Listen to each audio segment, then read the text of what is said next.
Well, hello and welcome to the e-commerce podcast. My name is Matt Edmondson, and it is great to be back with you this week. And I'll tell you what else is also great. Great to be talking again to Alex.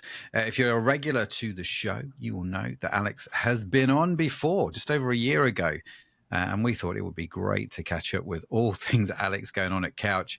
What has been going on the last 12 months? We're going to get into that. There are some fun stories coming up, so don't go anywhere. Make sure you stay connected with what's going on. Grab your notebooks, grab your pens, of course. And of course, if you don't have them handy, you can find all of the notes from today's conversation on the website, ecommercepodcast.net.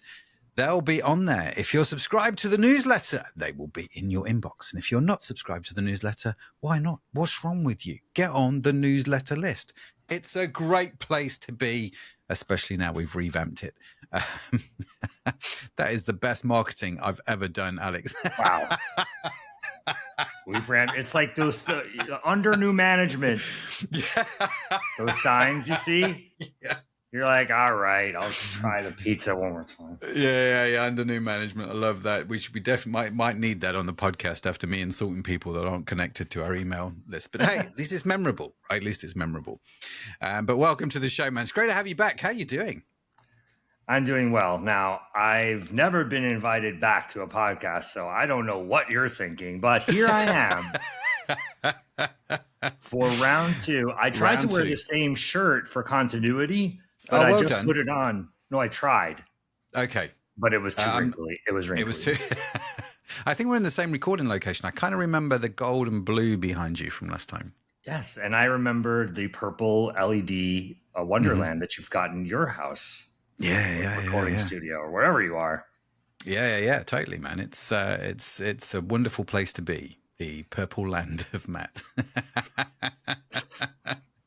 And it's not just purple on the outside, it's purple on the inside as well. That's all I'm saying. Oh, interesting. But yeah, definitely. Something to ponder. Don't do it too long. Okay. But it's good to have you back, man. It's been too long. And I enjoyed our conversation last time. And like I say, I think Sadaf, who's the show producer, was like, we have got to get Alex back on the show, man. I'm really wanting to hear his story. So the whole team's been looking forward to it. So thanks for joining me again. Well, I'll just say one thing. I think I did about 40 podcasts last year on my sort of world PR tour of Couch, the platform that I've been building for the last 2 years. And I enjoyed my podcast with you. You'd be number one of 40. And I'm not just saying that. I genuinely. So I was not that surprised when you guys reached out to me because I was already thinking of you. I think of you often. Whenever I see your stuff on LinkedIn or whatever, I always give it a listen or give it a like. So thanks for inviting me. Sweetheart. No, it's good to have you back. Good to have you back. And you're definitely one of the guests that we remember as well. So, well, let's jump into it. Just for those that might not know, maybe we do get a lot of first-time listeners come into the show each week because it is growing, which is the purpose of the podcast. And a warm welcome to you if this is your first time with us, by the way. It's great that you're here. Just let everybody know your elevator pitch. What is Couch? What do people need to know? Yeah. So Couch is a marketing platform for the furniture industry. Our goal is to connect the users or the customers. It's a difficult word. That's a tough one. Our goal, the elevator pitch. I think the elevator just stopped and we have to call the emergency just bounced help a couple of times. Yeah. Our goal is to connect customers with retailers in an industry where both entities seem to have a very difficult time finding each other. Customers very rarely buy new furniture. It's something that we do only a few times in our lives, specifically a couch, right? It's something we generally keep for a number of years and only do a few times in our life, much like our weddings. Some of us do it once, 0 times. Some of us do it 3 or 4 times. The ones that do it 3 or 4, by the end, they know exactly. They know the caterer. They got it all. They have everyone on speed dial. Yeah. So that's the kind of, so to bring it back, that's kind of what we're trying to do for customers, make it feel as comfortable to buy a couch as it is to have a 3rd or 4th wedding. And on the consumer and on the retailer side, marketing for furniture is a very difficult thing, really for the same reasons. Consumers only make these purchases a few times in their lives. They don't self-identify very easily. And the cost of acquisition for a furniture customer for various reasons is extremely high. So ultimately, our goal is to reduce the cost of acquisition for retailers and both e-commerce and brick and mortar in the furniture space, and reduce the time of conversion by a good margin. And how do we do it? It's through content. We're making content for the brands that we work with. We're making content, educating our consumers and users to make them feel more comfortable with their purchase, much like a fourth wedding. Or their first, either way. Right. Yeah. So as you're thinking, I'm remembering our conversation last time, and I'm also remembering the fact that I have 2 couches in my front room, both of which are probably about 20 years old. I think we got them quite early in our marriage, and I've never even thought about replacing them. They're just comfy couches, just familiar parts of life, really. And so I can see how there's some stuff to overcome. I can't remember when it was, actually. Maybe about 8 months ago or so, we had a guy called Dan Nikas, I think his name was, on the show. Forgive me, Dan, if I got your surname wrong. Down from the land down under, an Aussie guy, and he was talking about how when someone goes and adds something to a basket, they often, e-commerce entrepreneurs, they like their abandoned cart sequences, right? So you put something in your basket and a few hours later you get an email. Later that day you get an email and the discount gets bigger and bigger, right? We've all experienced it. But he was talking about a couch company that he was working with, and he understood that actually their buying cycle was much longer, much longer. And they figured out that if they sent the abandoned cart emails 37 days after, I think it was 37, I can't remember the exact number, but it was something like 37 days after they initially put it in the cart, they had a much greater success rate, because the buying cycle is so very different from, say, supplements, which is one of the things that we sell, right? That is completely on target. So I ran a popular e-commerce furniture brand called Apartment 2B for about 13 years, right? I took us through the dawn of the e-commerce revolution, where people were still afraid to put their credit cards online back in the early 2010s, through the pandemic where people couldn't swipe fast enough to get new furniture delivered to them. So yes, I've seen it all. But one thing remains true throughout that entire process. It's a long buying cycle. Specifically couches and furniture. It's something very personal to people. It's not necessarily just the price tag. It is something that it's a high consideration purchase. And speaking of fourth weddings, it's something that generally requires decision making of 2 or more individuals. Yes. And I don't know about you, Matt, but as a divorced man, I know how difficult it is to get on the same page with a partner. So it could take a long time. 2 to 3 weeks was our average. 37 days sounds aggressive in a direction that I wouldn't expect, but I've seen stranger things work. The point is, we have to hang on to these customers for a very long time. And as marketers, we know that if we're just consistently retargeting and putting stuff in front of them, it's both helpful and costly. Yes. We can spend hundreds of dollars marketing to one customer just to get them to convert on $1,000 sofa. So you really have to be careful. It's a very nuanced game to be successful in furniture marketing, and that's what we're aiming to help people do.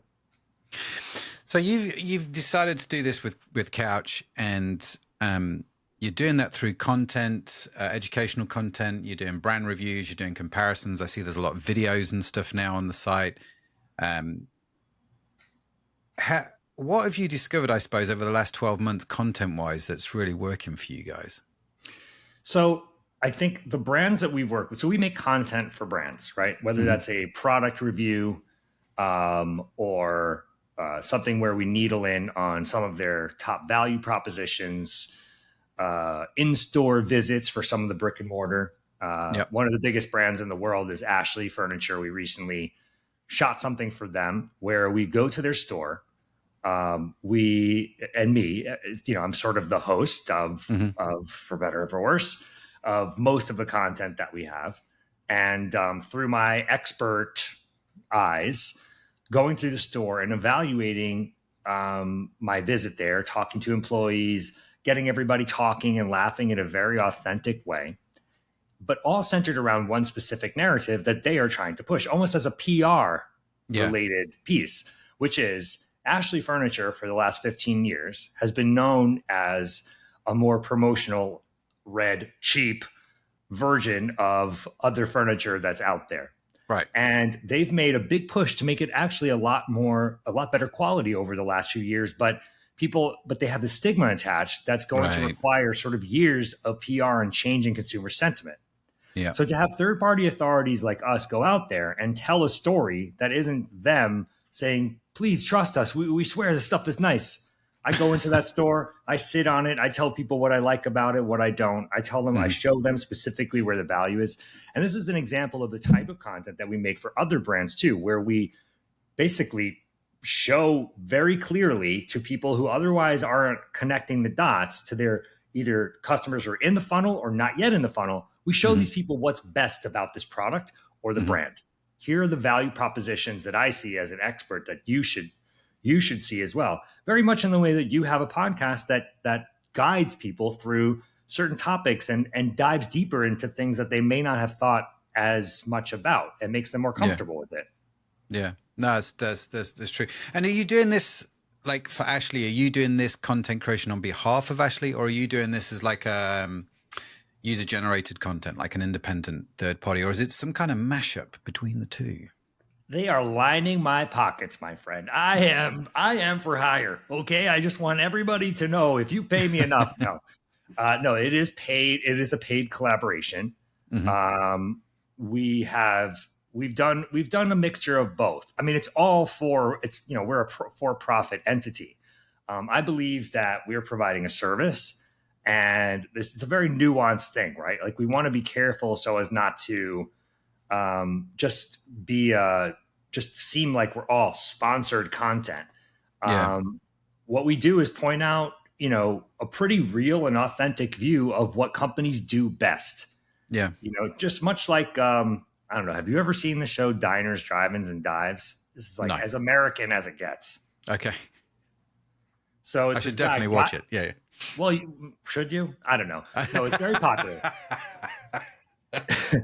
It's this guy. His name's Guy Fieri, and he has bleached white hair like this, and he has a goatee. He's a very very popular chef, Yeah. Yeah. but like a TV chef.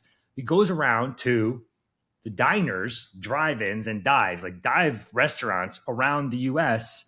And here's the place they've got the best chili in town, and I'm going to try it for myself. And he goes in there, but he's not showing like the dirt on the floor. He's showing them the best chili. That's what the people want to see. What do they do Yeah. best? He's Yeah. not reviewing their worst product. So there's a fine line that we walk, but yes, it is all paid content.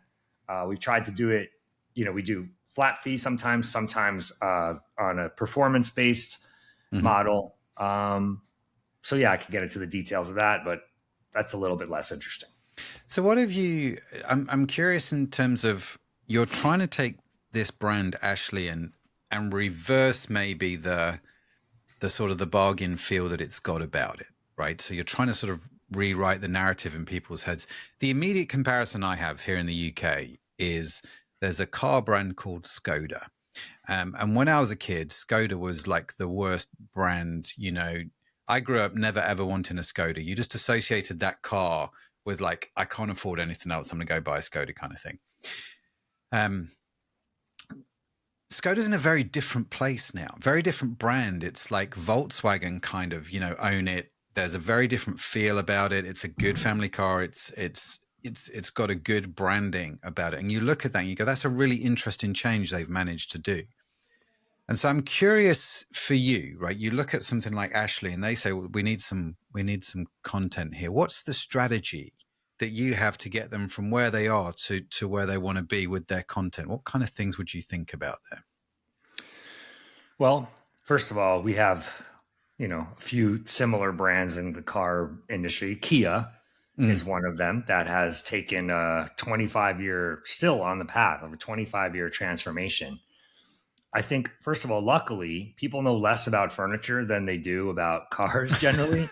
So you That's can very true. change. Yeah. I Yeah. mean, if you want to change a brand, even the biggest brand in America, Ashley Furniture, um, I don't think people are like that dialed in that it's going to be that hard to achieve. I Right. doubt it would take as much time. But I think it's a multi-pronged approach. I think it's about on their side. They're showing up to the party. It's not fake. They've made their products nicer. They're used nicer materials. I'm showing people. I'm taking off cushions. I'm showing them the insides. I'm showing them the zippers, the high quality zippers that they're using Mm. now. Like that kind of stuff, I think just builds more trust and confidence in the product. But not Yeah. only are we, we're doing it sort of, at least what we can do from our standpoint, we do a number of pieces of content every time we work with someone, right? So it's not just a one and done, right? We need to hit it from a few different angles and on multiple different platforms, all in service of trying to be a little bit everywhere so that people will interact with us on or interact with the content on different Yeah. platforms, but also because right now, as we move like a freight train towards AI led search Yeah. as our main source of information as humans, to inform the LLMs, and help mold consumer sentiment from the little soapbox that we have to stand on. So we're doing, in-store visit was number one. We'll do a product review where we actually like have a product with real customers in a home. Where basically our goal is to basically tell the same story or the general Yeah. narrative in different ways. Hey, look at the store. Here, the employees are loving the new look, and these things are selling like hotcakes. Hey, look at these happy customers in their home. It's Mm. amazing. Oh, here's their credit card, the Ashley Furniture credit card. Like even though the stuff's a little bit more expensive, they have amazing finance offers where you can pay for it over 5 years. Mm-hmm. That kind of stuff. Yeah. That's great. That's great. It's a really interesting one, isn't it? And I think there's a lot of skill and talent in trying to rewrite a brand narrative like that. But I think the thing that I've learned, I suppose, is it's not a quick thing. You have to sort of think a little bit more medium to long term. And I like that phrase you said, a little bit of us everywhere.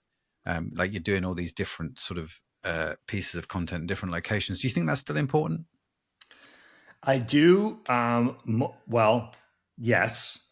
And I do for a very technical reason that has sort of re inspired me. I'll give you an anecdote.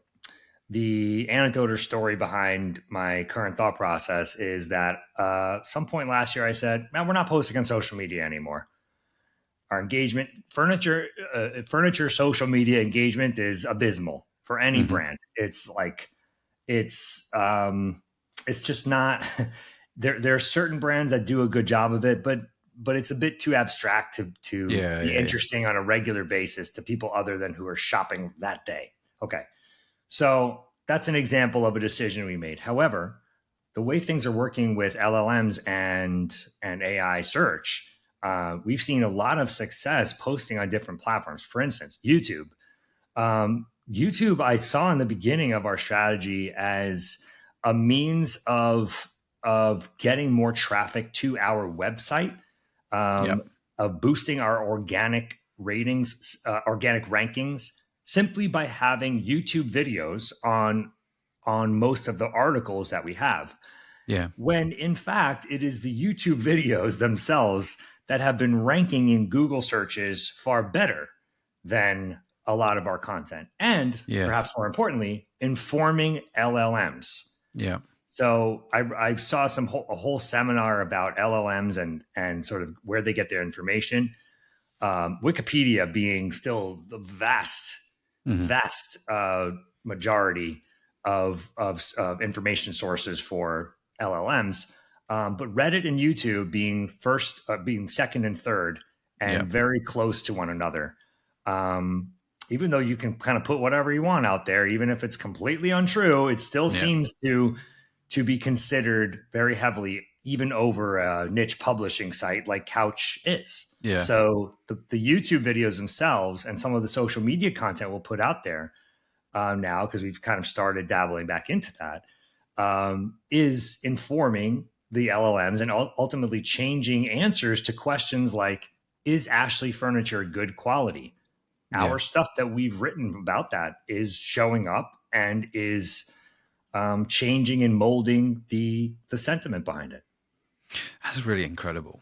I mean, really, really incredible. And I want to get into this a little bit if I can. I want to dig into this. Before we do, I'm curious. Like, how do you know that what you've done on YouTube and Reddit and social, etc., has actually influenced the LLMs? You know, the Yeah. large language models. How do you, is because it's not like Google Analytics, which can tell you, oh, you've ranked from 3 to 4 now, right? So I'm curious how you figured it out. So there are I'm in okay. There are some software platforms that claim to be able to rank and track your LLM presence, right? For instance, Yeah, on Ahrefs, which is, sort of the one of the premier products for software products for tracking your organic presence and yeah, SEO, et cetera. Um, those uh, those tools will have sort of like give you a sense of how many times your brand is being cited in LLM. So there are certain software tools that will give you an idea. But I'm in a networking group of some of the best content marketers and SEO professionals out there. right. And we all, none of us, there's no sort of like, there's no leading dog in this right now. No one's really trusting any of these tools yet. Now, this may change very quickly, or even by the time that this airs. So, I think there are tools that are coming out that are, really really going to dial into the science behind this and the results. What we do for our clients is, after we'll post something, we'll send them a report at the end of the month of, hey, here's the sort of before and after. You measure the before of Yeah, certain questions like, is Ashley furniture good quality? We're not showing up in the citations. Then we write an article. 1 week later, we go back. We are showing up in the citations. There we are, and the the consumer sentiment has been molded into a different. The answer yeah, has been changed. It's very delicate. It's not, the way that AI works. It's not going to show you the same thing every single time, obviously. So yeah. it's abstract, and it's tough Mm, to get brands on board with this, especially ones that aren't dialed into all this AI stuff. So it's a lot of education that we're doing mm, to get people comfortable with what we're doing for them. Um, but at the end of the day, it is pretty incredible when we'll post something, put up a video, write an article, and then 2 days later, we see the answers on ChatGPT and Google AI yeah, mode being molded in the way that we want them to. So, yeah. not saying it'll work forever, but so far for us and the authority that we've built over the last 2 years, Hmm. I think is really helping to push us into the top position of those citations. It's really powerful, and I think it's such a big thing, isn't it? AI search, and it's like we said before we hit recording. This is one of those topics I think that's not going to go away for a little while. Um, and it almost feels a little bit like the start of the internet again when Google came out. Like, can you believe what Google did? And then we all figured out how to get top of Google, and then Google figured out how to not make it so we knew how to get top of Google. And then this sort of dance happened several times, hasn't it, over the years? But those that figured it out, certainly early days, did really well as a result of it. And staying on top of AI search, I think, is perhaps one of the biggest opportunities that we have right now. But it is slightly shrouded in mystery, which means it feels like you've got to stay on top of your game. I don't know if this is what you're finding. You're absolutely right, and it's certainly questionable, as we've seen from our content marketing brethren. Um, it's certainly risky Mm, to have any sort of business model that is based on the algorithms of these massive companies like Google and Reddit and mm, OpenAI. Um, so it is very delicate and very fragile in a way. And at the same time, as you just said, there's a ton of opportunity there. So it's a gamble, right? Do you want to yeah, spend half your day trying to figure out LLMs? Well, it might change next week, yeah, but are you trying to hit it right now? It's a mm, gamble, like so many other things. At the same time, I see it all in service, like the time that I spend digging into all this stuff and nerding out over LLMs is in service of my own education. That like I find that the people who are successful 20 years ago on Google, they still really understand it, whether they're whether they're doing successfully now or not. They're poised to sort of ride the wave and Yeah, apply that knowledge in other areas. So I see it as time well spent. However, I wouldn't definitely. say every e-commerce brand should say, stop doing all your other marketing, go into the room and don't come out until you figured out AI. Like, I wouldn't do that. No, not yet, but definitely figure it out. Would be my advice. And I'm intrigued by it, and I must spend like you a lot of time trying to figure it out because I am curious as to where it's going. And like you say, I think the guys that figured out Google early doors, yes, a lot has changed since then, but actually the principles still remain the same. And I think it's easier to it's once you get the basics of it, it's easier to stay on top, isn't it? Really. And so yeah, just keep going with it. I'm curious. So you talked about YouTube videos. Obviously, they do rank well on Google, especially as people are getting more and more like, I just want to watch a video now. Google seems to be pulling them in more and more. AI is interacting a lot more now with YouTube videos and YouTube transcripts, especially figuring all of that out. Obviously, you mentioned Reddit. What specific strategies have you found work well for you when you're thinking AI through YouTube, AI through Reddit? Okay. Here's something that I think is very valuable for e-commerce brands and content marketers listening to this right now. This is my process for creating content in an economical way that is very valuable and works. Mm-hmm. First, I'll tackle Reddit because that's it's different. Reddit is a very tough nut to crack. Yeah. I'm friends with some people who have agencies where they have acquired Reddit accounts that are aged throughout all different verticals, meaning that have sort of karma points and expertise dating back, 10 years. Like if you have a 10-year aged Reddit account, there's probably someone who wants to buy it out there right now Mm-hmm. because that's the only way to gamify Reddit is through sort of this like really fake Yeah. authenticity. Yeah. And it's kind of a nasty game in a way because we're Yeah. literally having to go like take fake personas really is the only thing that works.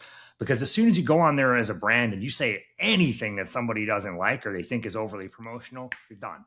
Yeah. So brands going on Reddit is a little bit of a fool's errand. Like you need to Yeah. work with a third party that has sadly figured out this game because Reddit's gating is very, very good. Yeah. But there are plenty of agencies and entities out there that can help you with this. And Reddit sentiment is very, very strong. And consumers really, really trust it. When they interact with Reddit, there's a reason it's the top dog. It's because Yeah. they trust it. And there's a lot of threads about furniture, for instance, that are incredibly influential to purchases. So that's Reddit.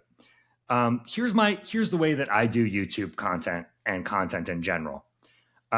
If you've been listening for the past 20 or 30 minutes, you know that I'm a talker. So the words flow freely to me a lot quicker than I could write them down, probably. So I will generally make an outline for myself and I will start with a YouTube video. So I will, kind of either voice dictate notes into some LLM like ChatGPT and say, hey, I want to make a video about Ashley Furniture. I want to hit these value propositions and I want to really talk about these points. I'm an expert, so I know what to say. I just need you to give me an outline that will be compelling so I can make a 3-minute video. I get the outline. I turn the camera on. I look better than this generally. I don't know why it looks so bad for you today, Matt. Don't take it personally. No, it just means you're comfortable. I'm happy. So then I start recording and I give it my best shot. I give it a pretty quick edit. I send it off to an editor that is, or sometimes I'll do it myself if I think that I can handle it. I'll send it off to an editor with sort of links to where to grab B-roll from other websites and other videos that some of these brands like Ashley Furniture have created. And in a day or two, I get back an edited video. The raw version, however, I make a transcript, and I use that transcript to then create articles, or at least outlines of articles in GPT. Yep. And I have a writer, my head writer that I work with, and I'll say like, hey, here's the transcript. Take this. These are all my words. Make it into a compelling article. So he spends a few hours tinkering with it, personalizing it, editing it, making it into something that's pretty decent. And usually they're quite lengthy because I have a lot to say. But we produce these articles. We have the video. We post a video on YouTube. We embed the video into the article, and we post the article. So we post them basically on the same day, within a few hours of each other. And then we'll often, depending on the thing, we'll syndicate that to YouTube Shorts and to all the other social media outlets. Sure. If you start with video, start there. It's much easier to back your way into having all this other content. Yeah. So if I had an e-commerce brand and I sold supplements, I would make maybe a daily video about some aspect of the supplements or something related to it, that can then sort of back our way into a blog post. And then we're putting out a blog post and a video, and we have syndicated social media content, all because I turned the camera on for a few minutes and said what was on my mind as an expert in the supplement industry. Yeah, super powerful. And actually, it's such a straightforward strategy, isn't it, really? But so many people don't do it. And I it's always curious, like with our supplement brand, our head of marketing, Jen, and we're going to spend, we've got the studio booked out for the next 2 days, and we've just built a new studio, just invested 20 grand into a new studio. I'm not saying e-commerce brands have to do it. Purple. Yeah, no, green. This one, this one's green. It's got some lovely couches in there as well. But it's a proper little studio we've invested in. Now, you don't need 20 grand, right? I'm just saying that's what we've done because we recognize this simple process. A bit like with this podcast, we record the video goes on YouTube, the audio goes to Apple. There I've got the podcast, I've got the video. We've got the blog post from the transcript, and we've got all the YouTube shorts that come out of it. We've got the LinkedIn posts. It just one piece of content.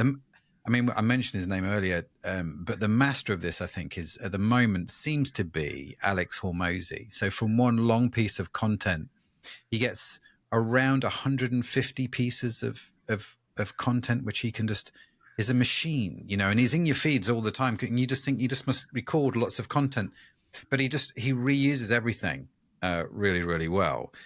And it's quite an extraordinary thing to be able to do. It does take a bit of a team if you're going to do it, that crazily. But I spent an hour recording this podcast. I actually edit the podcast myself, which sounds quite odd, but because I've had the conversation, I know what we talked about, right? It's just so much quicker and easier for me to go, that's the blog post that I want. They're the social media clips that I think are going to work because of this, and this. And it takes me maybe 45 minutes to an hour after the recording.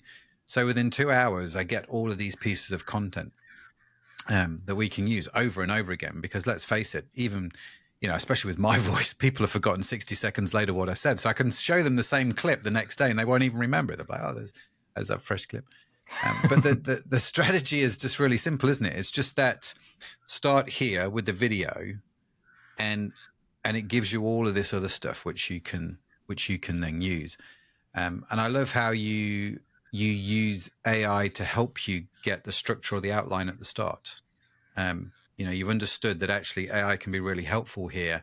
And once it gives me something that I'm sitting well with, man, we can hit the go button, and that's when the magic happens. Yeah, that's all it takes. There's so much in here, right? As there's so much of value that we have, and there are so many challenges or obstacles that are in place to prevent us from getting what's here out into the world.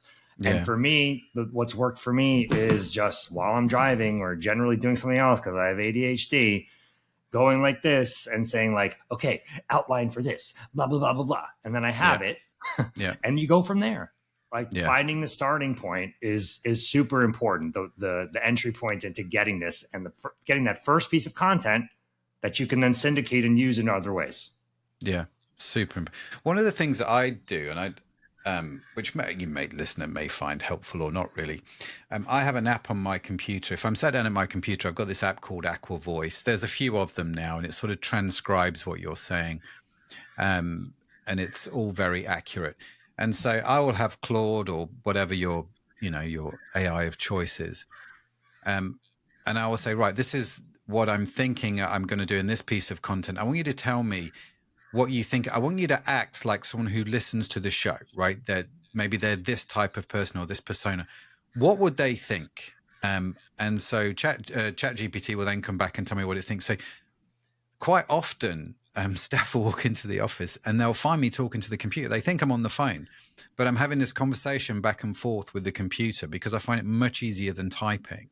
I just like you. I like to talk. I like to process my ideas out loud. You? I know. Who knew? And so I love it, and I find it really helpful. And so I'm not having AI create the content. We're having the conversation, but I'm having AI help me almost like a coach in certain areas to try and get the best out of what it is that I'm trying to do. And I think that makes everything a bit of a level playing field, doesn't it? Absolutely. And it's hard to break. This is what you're describing for most people would be a new habit, right? Yes. Not a lot of people are doing this, including me, and it's difficult. There's oftentimes if I'm typing a long text message, I'm like, what am I doing? Press voice record. But as someone who's in their 40s and grew up in a different time period, really, and just I have these lifelong habits and preconceived notions of how work needs to get done. I Yeah. think, yes, if the macro thing here is changing your habits to adapt to the new world, the new way of the world. Mm. And I think we can all get, it's like, Gary Vaynerchuk, we were always like, oh, this guy's crazy. He's doing everything in his car. I did a podcast one time with him, and he's literally, he's doing it on his phone in the car. Yep. With the seatbelt on. And like, he's like, the screen goes off for a minute because he's checking his texts. But the reality is he was adapting to the new way of the world. We're like, Yeah. He's not sitting in an office talking to me with full focus. Well, he was fully focused, and he was just working in the way that sort of the new world dictated. Yeah, no, it makes a lot of sense. It makes a lot of sense. Where do you see where do you see the next 12 months going? What do you think is going to happen in this world of content for Couch? What you guys are doing? What are you excited about? What are you wary of? Maybe. I'm going to answer that, but I'm going to close my door because all I hear is crows. They come once a month. I'm telling you. Have you heard the crows? Yeah, I genuinely thought they were outside my window. I thought, gosh, they're loud. I hope they're not coming through onto the audio. No, they're mine. My crows. Someone feed the crows. Oh man, that's quite funny. I've never had a podcast that's been interrupted by crows before. I mean, that's a first right there. Well, they have access to my Google Calendar somehow. They always show up at the wrong times, Matthew. I don't know how they freaking know. Love that. Love that. The next 12 months for Couch. It's a good question. Never has there before been such a nimble business as Couch, meaning like we're almost like a pivot machine. I don't even know what our business is at this point. It's taken so many twists and turns. So how am I okay living in that chaos? Sometimes I'm not. Yep. But I also feel like based on the things that we've talked about in the last, 30 minutes, like that, we're on to something. We're right there. We're providing a service. Our content has value. We're learning how to use it. There are certain things that could hit at any second, like way bigger than they have before. So my business sense / gambler's mindset feels like we're about to hit that, that next hand is going to be hot. So that's sort of like more emotionally what's going on. Yeah. But the plan du jour is actually quite interesting. It's the brands that we're talking to, they're interested in our services, but the furniture industry is very, very difficult right now, Right. especially in the US. They're all dealing with crazy tariffs. And when I say Oh, of crazy, course. it's not Yeah. like, oh, they're so high. No, they're literally insane. They're just there's games being played with industries, Yeah. multi-billion-dollar industries right now that are out of everyone's control. So that's Yeah. one thing that's creating uncertainty. The housing market in the US is another thing. Hmm. Furniture, the furniture market is down. So Right. everybody's really still focused on the fundamentals and doing the fundamentals well enough to stay in business. A lot of Yeah. companies going out of business. That being said, myself and my team, my business partners are one of them has a full stack development firm on the e-commerce side of things, and the other one had previously had a paid media agency that he exited last year. And so, as a team, we're very dialed into e-commerce Yeah. marketing strategy, and most of the brands, large and small, that we're talking to are actually looking for more. So of late, I started positioning us more as almost an e-commerce, excuse me, a furniture marketing partner, both for e-commerce and brick and mortar. Yeah. Where if a company isn't just wanting to focus on content marketing now, yeah, we'll run your Meta ads and Google ads, or at least consult on them and share strategies that have worked for us in the past. We'll audit your SEO and take a look at things. And for the furniture industry, it's particularly valuable because it's a very nuanced art, as we discussed Yeah. earlier. I forget the Aussie fella that you talked Dan. about before, Dan. Um, Dan's story about having abandoned cart emails go 37 days after is proof positive of the fact that marketing for furniture is very nuanced art, and it's one that I'm personally very experienced in. And I don't know, this is something that feels like it makes sense for us to have this sort of managed services Yeah. aspect, along with the platform that we have to amplify some of the narratives and messaging points that we're pushing through paid advertising and through organic for Yeah. our brands. Fantastic.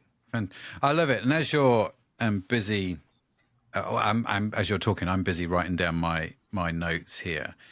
And I think if I was to summarize some of the things that I'm taking away from this conversation, Alex, number one, I think the thing that you have done very well, without really vocalizing it, actually, is you've understood your niche. You've not said, "Oh, go understand your niche," but you talk about the furniture market with expertise. You talk about the furniture market with knowledge and understanding, both of who the brand is, like Ashley Furniture, but also who the customer is and what they want. And you've understood how to bridge those two things very, very well. And I think if you're in e-commerce, which I assume you are if you're listening to this podcast, given the name of the show, then understanding your niche is just like, it's hypercritical. And the other thing that that you seem to be doing very well is just putting content out there and doing that consistently. And as you're talking, I'm thinking of an email I got the other day saying, "Oh, congratulations! This particular article on one of your websites has had however many tens of thousands of views this week." But that article's 5 years old, right? It's taken a little while for that article to take off.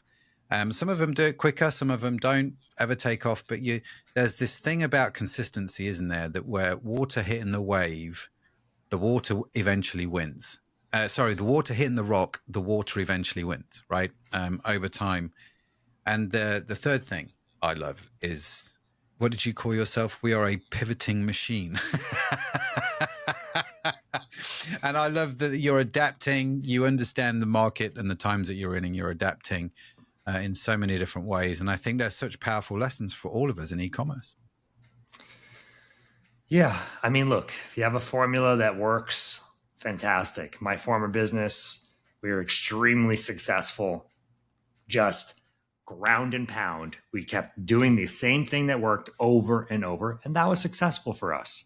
Mm. But I think most businesses, especially ones that are not yet established or new brands that are emerging, if you don't have that, There's no shame in changing. Nobody cares. Mm-hmm. Nobody knows. We have this sort of self-centric view sometimes of like, no, we can't change this. The brand will, everything will be different, and all of our.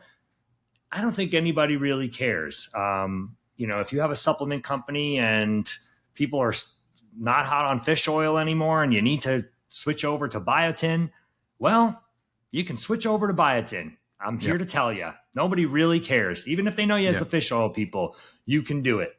So sometimes just knowing that it's okay to change something about your business, I think, is very powerful. Yeah. Yeah. Alex, listen, again, loved the conversation. I'm aware of time. It has just flown by a million miles an hour. If people want to connect with you, if they want to reach out to you, what's the best way to find out more about you, about Couch? Where do people go? Actually, I think finding me on LinkedIn is the best thing. I'm pretty active on LinkedIn and very, very communicative. As long as you're not spamming me, then I will reply to you. So Alex back on LinkedIn. Aren't too many of us. Look for the one that looks like a furniture guy and talks about couches a lot. That's probably me. Yes, there's a good chance that it's you.